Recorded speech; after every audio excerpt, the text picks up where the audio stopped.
తెలంగాణలో రుణ మాఫీ కాలేదని చాలామంది రైతులు ఆందోళన వ్యక్తం చేస్తున్నారు. అన్నదాతలకు మద్దతుగా బీజేపీ రైతు హామీల సాధన దీక్ష చేసింది. దీనిపై వ్యవసాయ శాఖ మంత్రి తుమ్మల నాగేశ్వర రావు స్పందించారు. బీజేపీ దీక్ష చేయడం వింతగా ఉందన్నారు. మిగిలిన రైతులకు కూడా రుణ మాఫీ చేసి తీరుతామని ఆయన స్పష్టం చేశారు. ఆర్థిక పరిస్థితి బాగాలేకపోయినా ఇచ్చిన మాట కోసం అన్నదాతలకు 2 లక్షల రూపాయలు వరకు రుణ మాఫీ చేశామని తెలిపారు.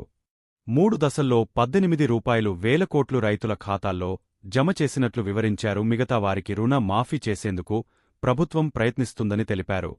22 లక్షల రైతుల ఖాతాల్లో డబ్బులు జమ చేసినట్లు వివరించారు.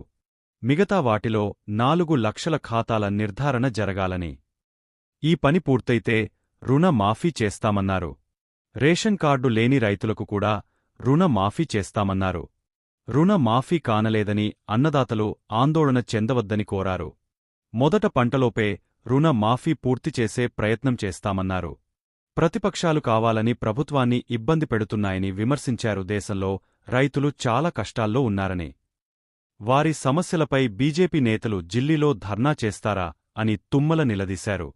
అన్నదాతలను రాజకీయంగా వాడుకోవాలని పలు పార్టీలు యత్నిస్తున్నాయని విమర్శించారు.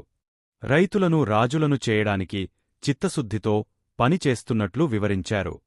కాని బీజేపీ మాత్రం రైతులను పట్టించుకోవడం లేదన్నారు. స్వామినాథన్ కమిటీ సిఫార్సులు అమలు ఎక్కడ అని ప్రశ్నించారు.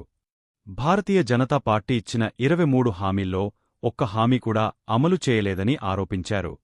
తెలంగాణకు కేంద్రం ఇవ్వాల్సిన దాదాపు రూపాయలు 2,700 కోట్లలో 1,300 కోట్లు రూపాయలు మాత్రమే ఇచ్చారని తెలిపారు.